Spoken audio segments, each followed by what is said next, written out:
Clash Royale.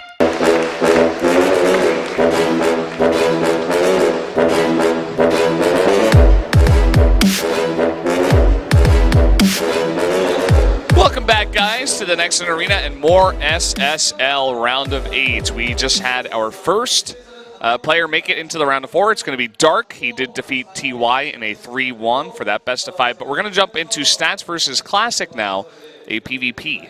Absolutely. So no matter what happens, much like Death and Taxes, a guaranteed Protoss advancing from this to the next round. And with only 2 Zerg players being represented, and one of them making it a little bit further, we're starting to narrow down the racial imbalance when it comes to the round of 8, eliminating one more Protoss player here tonight. Yeah, get those Protosses out of here. We don't.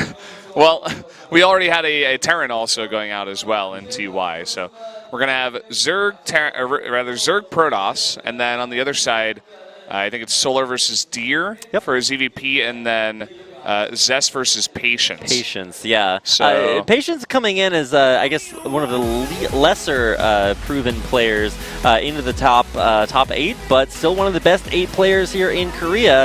It's going to be awesome to watch that round of 8 series coming up a little bit later on. But for tonight, like you said, Brendan, it's going to be Stats versus Classic. An interesting history. Stats probably the stronger player currently, but last season Classic was actually the one to really have his number. I think he dropped like 2 games early and then really came back with the next 4 wins. So really nice to see a strong performance by him, and both players strong Protoss in their own right. Yeah, and I think I was also predicting for that series that Stats would win, and I'm also predicting this time that he's going to win. But this time I think it's going to be, even though he lost last time, I think this time it's going to be a lot more of a domination. I was thinking either 3-0, maybe 3-1. He sneaks a game on Stats, but Stats' PvP is so good. Well, let's go ahead and check out a player interview right now. 프로토스 에이스죠. 그냥 실력이 되게 잘하는 것 같아요. 한 번에 승승으로 이기고 있었던 경기를 4대1로 역전했거든요. 그때 기억을 떠올리기 싫어요. 2015 시즌2 4강전 두 번째 김도우와 김대엽의 경기. 양 선수 모두 돌진이니까 끝이 나고 공격 자, 사이즈가 보니까 이길 수 있는 사이즈거든요. 거기에 차이 있나요? 집정관과 거기에 차이가 납니다. 나갑니다. 김도우 결승을 향해 달려갑니다. 결승을 향해서 밀고 있어요. 결국 경기를 끝냅니다. 김도우. 1년이든 8년이든 간에 모든 게이머에게는 결승은 간절한 거예요. 4강에서 만나서 중요할 때 만나서 이겨봤기 때문에 뭐 그땐 그때고 지금이니까. 최근에는 조금 더 많이 졌지만 이번에도 준비만 잘하면 충분히 이길 수 있겠다라고 생각을 하고 있어요. 도호 형하고 게임을 하면은 늘 좀 도호 형이 준비를 좀 잘해 와가지고 조금이라도 좀 안 좋게 출발을 했었던 것 같아요. 경기를 보면 좀 뭔가 쉽게 잘 이기는 것 같고 여러 가지 빌드를 하는 편이어서 그런 게 좀 장점인 것 같고, 단점은 나한테 약하다는 거. 약간 다전제를 할 때 한짜기가 약간은 부족하지 않나. 당연히 중반 이후 운영은 제가 훨씬 낫죠. 멘탈이 약간은 약하지 않나, 다전제에서는. 그 멘탈을 잘 공략하면 제가 이길 수 있을 것 같아요. 도호 형, 작년 시즌2 때는 내가 형한테 졌었잖아. 이번엔 내가 이기고 올라갈게. 블리츠컨 또 확정됐는데 대여비는 잘 잘해줘. 내가 올라갈게.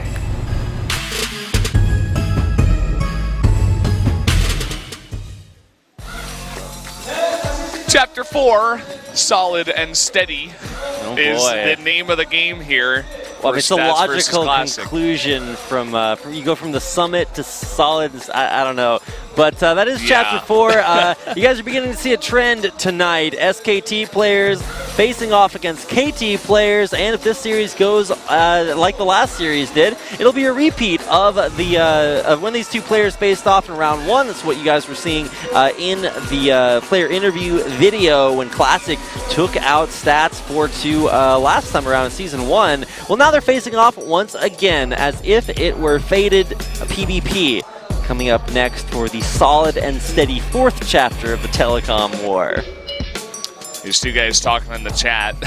I'm just reading their chat. They're talking about how they're playing a ton of StarCraft nowadays, and Classic has a lot of he's playing a lot of games. He's got GSL actually tomorrow as well. So he's got to do today, and then tomorrow, and then Stats is just like, yeah, I mean, I'm pretty confident, and Classic's like, I'm not sure how well I'm going to do in this series.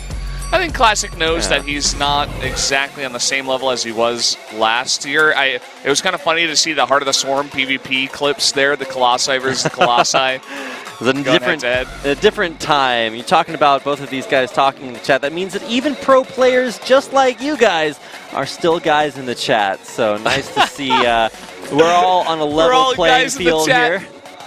Yeah, man, we are all of us, no matter what your income, race, nationality, we're all guys in the chat. Or girls. Or girls in the chat, that is true. Yeah, shout outs to the girls in the chat too. Yeah, there's some of them out there. Just like shiny Pokemon. Yes. The rarities they exist, yes, in it the is seas. true. But we are moving on to our second series, our first game of that series. Stats taking on Classic. If you guys have predictions, let us know, because these are going to be our maps coming in for that series. New Gettysburg to start things off, and then moving on to the big maps. Frost Classic wants to see Apotheosis, but we're not going to see it today. Stats is like, no, I don't know that map, man. Like, well, and when you pick it first, it more heavily weights that map choice to be chosen, but it's still not enough to get it in the map pool, because Stats doesn't even know about that map. Didn't even choose it coming in here. So if you guys have predictions, once again, get out there, let us know. Twitter, Reddit, wherever you guys are going, to tell your friends about the second series. Stats facing off against Classic in our round of 8 best of 5. I'm super excited for this. One Protoss will advance. Let's get into game number 1.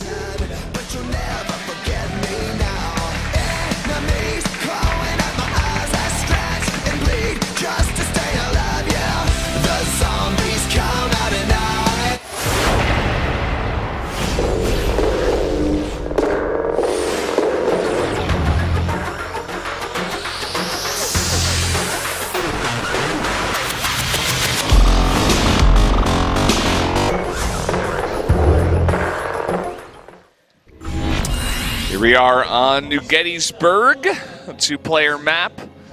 Down here in the bottom right, our first Protoss of the 2, he is Stats.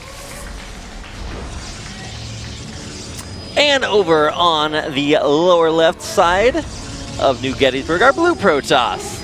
He, much like black and white movies, is Classic. Yes. Here we go, quite. double gas started out for both players. Super standard, and I don't think we'll see too many build variations until it does change. Everything's the same until it changes, Brendan. There you go. That's my expert analysis. You figured it out, actually. Everybody was like, well, Rapid's basically just a casual commentator. No, man, I got deep analysis, too. Yeah, dude. You're getting deep on this one. All right, so different placement. Finally, we're starting to see some of the differences.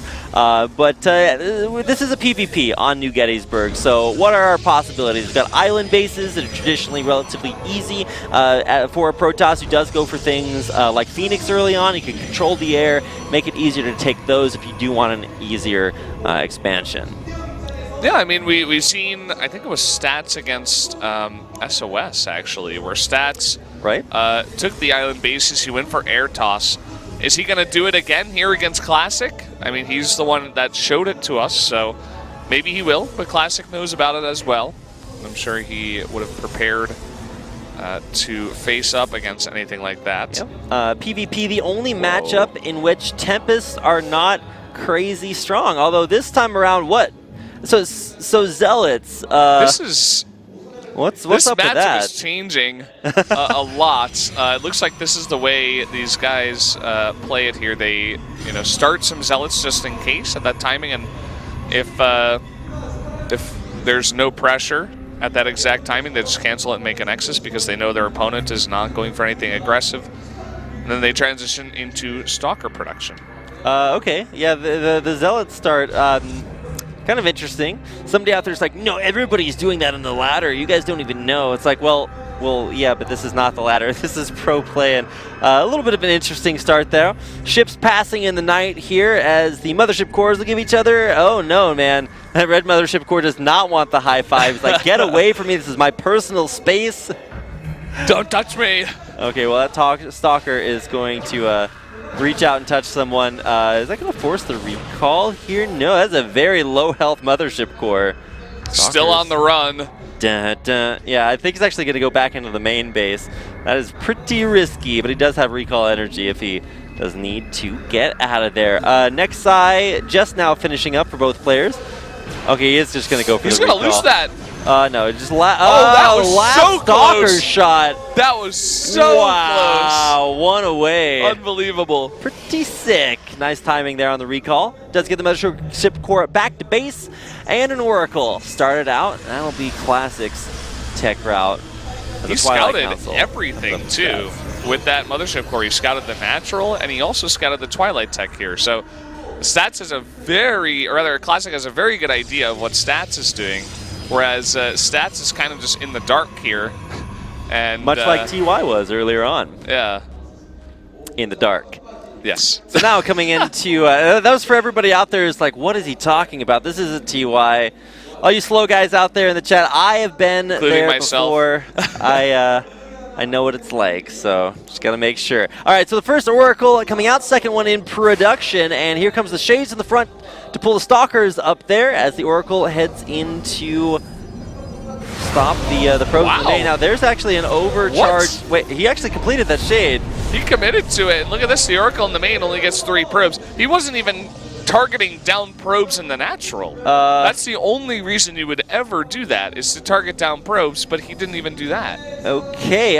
Microing the Oracle, it seems. And so at this point, yeah, that's going to be a big loss to the army of Classic. Not really sure about that. Well, he does have 2 Oracles out. We'll see if he can get anything done with them. I don't know. It's a little bit baffling to see some of the subtle nuances. Stats is going to have a really strong push here in a bit. Once that Blink finishes up, he already has 9 Stalkers. He's making sentries now as well for Force Fields and Guardian Shields when he does head over across the map. So Oracle is kind of playing with fire, trying to poke in there into the base when the Stalkers are there to defend. Stalkers here in the natural as well will be able to repel them again. This is kind of like, these Oracles are like the kids that like to ride the escalators with Crocs on. Don't do that, guys. Yeah, it's actually super dangerous. I was walking into the subway station. They have signs up that says "Don't do that." And apparently, you're gonna get caught like these Oracles and have your Crocs sucked under. Yeah, that's what happens, man. You definitely do not want to have your Crocs sucked under, for sure. And yeah, I mean, just a little bit of damage there at the natural. But you can see, I was talking about a potential push out of Stats, but he can't quite do it because of these Oracles, so it's kind of annoying for him here. But he does have a nice follow-up coming around here. I think he's going to be going for a third base now after he makes those gateways, but a nice stasis ward is going to delay this. Probe, no! Did not even Poor see guy. that coming. Yeah, that Probe is going to be chilling there for a while. So it does delay the base just a little bit. Third base hasn't been started for Classic, although that might be in the cards here in the meantime. I think that is the Probe going out for it right about... Okay, soon. Damn it. I thought you were going to hold it. I thought you were going to hold it until he actually put it down. Okay, there it is. Now. I try to do that every time I cross the street with the light changing, but the timers are different here in Korea than they are in America, so I always just like... You hold down your end, you're like, you wait for the light to change. Well, either way... Just imagine you doing that and all the Koreans staring at you like, what the hell is this guy doing? Does this guy just not know? It's going to take another 10 minutes. Either way, push out on the map here for Stats, going a long way around. Instead of taking that short little bridge, of course, the correct path is now we... Wait to see how effective this will be. Of course, the observer will scout the drop ship, or not. It's not a drop ship. It's a warp prism. I can't believe he doesn't know the names. That's no drop ship. That's a warp prism. All right, nice force field actually zoning out half of Classic's army. This is actually going to be a decent spot for Stats to fight. He is picking off a lot of those adepts up in the front lines. But there are still lots of forces here left for Classic. Force fields evaporate. Those Oracles up at the top will have to get out of there, but so will the rest of Classic's army. The Archon trying to get away, but the Adepts actually block it. Some of the Adepts now of Stats are stasised there. And frozen in time. Small bit of harassment actually at the natural is not being cleaned up right away, getting 8 probes. Additional warp-ins coming in, surrounding all of those adepts as they come out of the stasis. Immediately picked up, sickest pickups. There for Stats. On top of it, he's going to save all of those adepts, unlike Classic, who sent his 4 adepts in to die early on. We got another big warp in here as Stats tries to get a nice angle here, but it's kind of rough because he needs to use the warp prism for vision of the high ground, but it's you need that warp prism to warp in. Otherwise, your push is just going to end. And he really just wants to put on pressure, see what kind of damage he can get done while getting his third base up. Barely alive. Needs to maybe use that for a tag onto this army from Classic. Pushing in. That's a hold positioned army. You definitely need to get that to deal damage. And trying to get the concaves up there. Oracle down. And the military not enough for Classic here. It's starting to fade. He does have a decent angle there, but has Stats overcommitted there. Another nice amount of adepts coming in to maybe turn the tides of this fight. No Stats with a blink up onto the high ground, starting to find fights he can win. He is starting to get the better of this Classic force, who is starting to wrap around back from the side. Who's winning here? I can't tell. It looks like Stats, especially now that there's only adepts in this army and that one Archon is just doing so much damage. Stats has just barely turned the tides of this fight, and it looks like he's going to be able to take this game. He's taking control of the third base. He's mining very comfortably from his own third. Some annoying harassment will eventually be cleaned up here. But Classic now down 33 supply, struggling to even hold on in this game. Right now, Stats is going to force either a defense, which will inevitably be unproductive here of this third base, or just take it down. It looks like it will go down. Big shade in, and he doesn't go for it. Third base falling. That's essentially game. I mean, Stats is up a whole base and a ton of army supply here. I mean, mining stopped at the third for he just Stats, goes for but it. yeah, he's just going to go for it. Pure raw Protoss muscle, something they don't actually have, but they will have the strength to push up here. Stats with a big shade in should be able to absolutely destroy this Classic force. And with that, battle won. GG. Stats taking game number 1 on his way to a potential victory there. Looked really solid in that game. Great defense against the Oracles. Took a little bit of damage in the mid-game, but that was about it. Classic kind of messed up his harass and got a little bit behind, and then eventually Stats just had slightly more units and turned the tides of that battle and was able to win. Yep, Stats was doing fine until all of his stuff died. Classic, rather, yeah. Oh, it's Classic, that's right. I was actually getting confused because the names were like Classic Stats, but and they were like on this. the other side. Yeah. It's like, well, Either way, if you guys test the winds of change, they are all blowing the Protoss direction here, as we will have a PvP to finish out the night. And with Classic coming out on top in game, Stats coming out on top. Yeah. I'm doing it again. Stats coming out on top in game number 1 means the Classic is starting to sink down into the same hole that TY sunk down in and went 0-2 in his opener versus Dark. Will Classic be able to come back? I don't know. He's going to have to throw in some interesting builds here. Yeah, that was not an interesting start. It's like you shade your 4 adepts in and they die. They just die to an overcharge and 4 stalkers that are there waiting for them. So it didn't quite work out. Well, when you maybe put he'll it have that something way, else prepared for Frost. Yeah, nothing quite like having 4 stalkers waiting for you. That is not